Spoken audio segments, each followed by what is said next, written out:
Hey everyone, looks like I got something in the mail today, so I'm just gonna see what's in it. Let's have a look.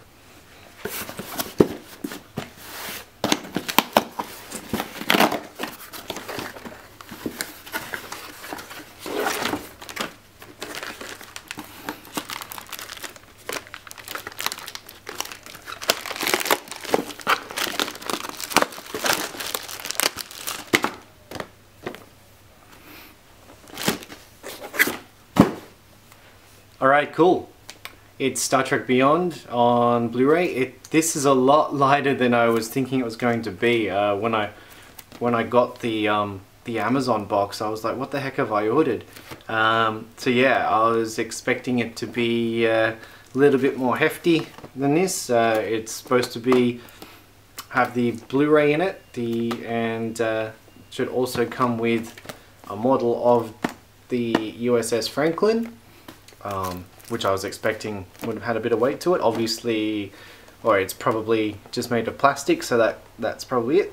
But yeah, so this is coming from America, and because we won't get these in Australia, it's a good looking little box set, and yeah, well, let me see if I can open this up and we'll have a better look. Okay, so we've ended up with these three boxes. You've got the main box here with the Franklin artwork and a basic description of what's inside.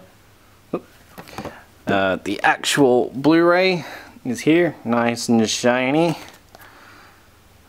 and then a shrink-wrapped slipcase. But yep, and I'm guessing that the white box has our ship in it. Now let's see. This is first time opening here,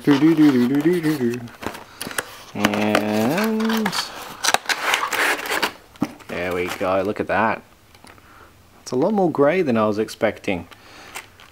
So, so this is by QMX, Quantum Mechanics. They're the ones who also made the Futurama ship that I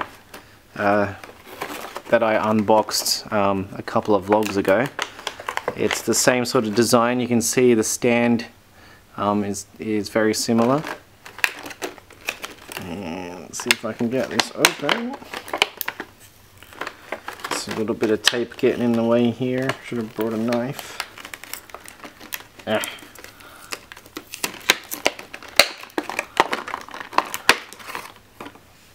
Oh, she's free. There we go. So yeah, that's extremely light. That is made purely of plastic. I don't think there's any metal in that at all. Will the camera focus on that?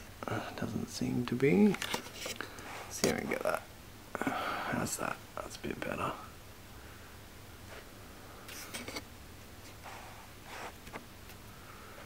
So yeah, anyway, still it's fairly good looking. There's a good bit of detail in and around it. I'm not using a macro lens, so this isn't turning out too well, but yeah, I quite like it. Looks good.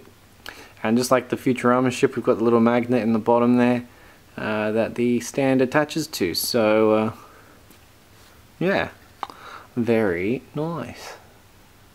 The Franklin was certainly one of the good things about Star Trek Beyond. I mean, it was...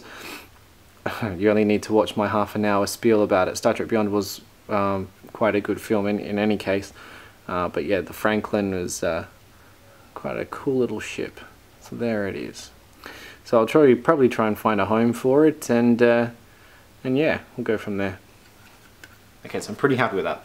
Remembering that this is the American edition from Amazon, and in all its shininess, that fingerprints and whatnot.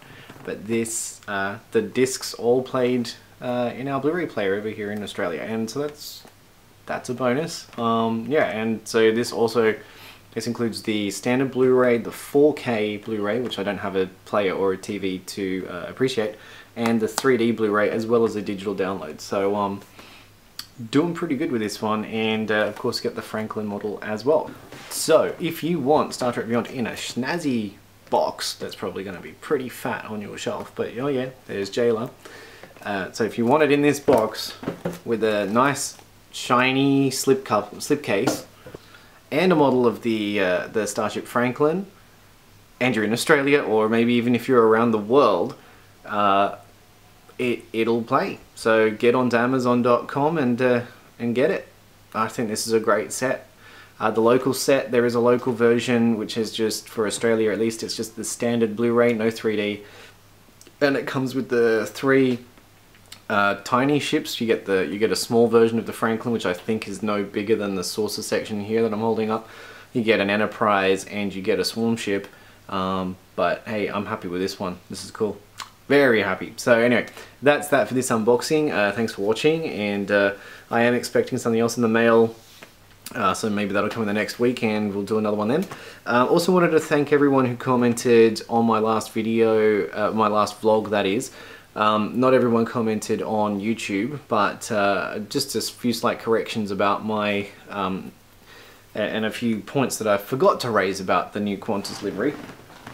So if you haven't watched that video, get on it. It's the last vlog, and basically I was talking about the new Qantas livery and people's concerns and musings about that.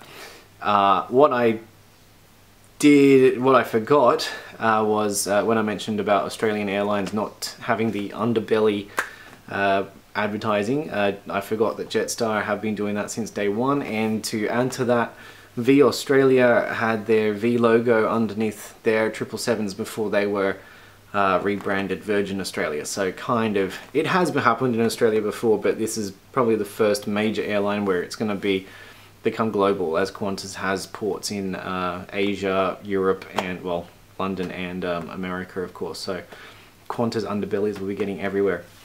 I was also mentioned that about airlines who hold on to the same look and livery for over many years, and Singapore Airlines is one of those.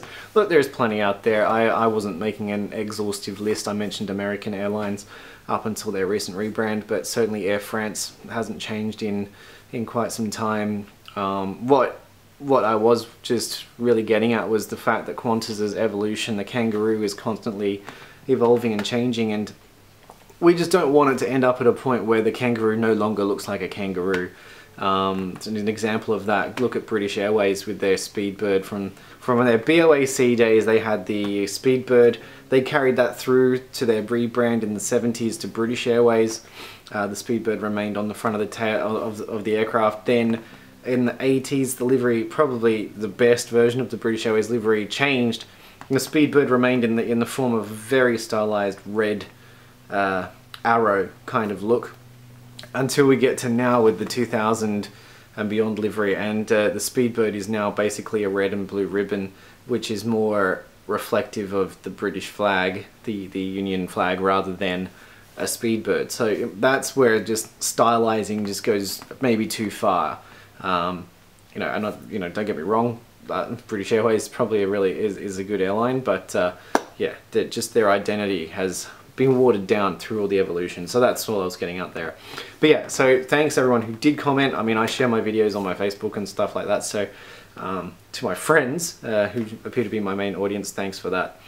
Not much else to talk about. A busy weekend ahead. I don't think I'll vlog about any of that. It's just, you know, the standard stuff, but we've got some good weather, and yeah, so I hope everything's going well in your world. And yeah, oh, don't forget to watch my most recent upload, which was a Lego Technic speed build of a Formula 1 car. Really impressed with that build. It just went together really well. Looks really good when it's finished. Unfortunately, it seems because of the music I've used, it's been a copyright claim, so only certain countries can see it. But give it a look anyway. If you can watch it, all great. If not, I'm sorry. Yeah. Anyways, that's it for today. Thanks for watching. Yep, hope you liked the unboxing, and we'll see what we've got next time. See you guys.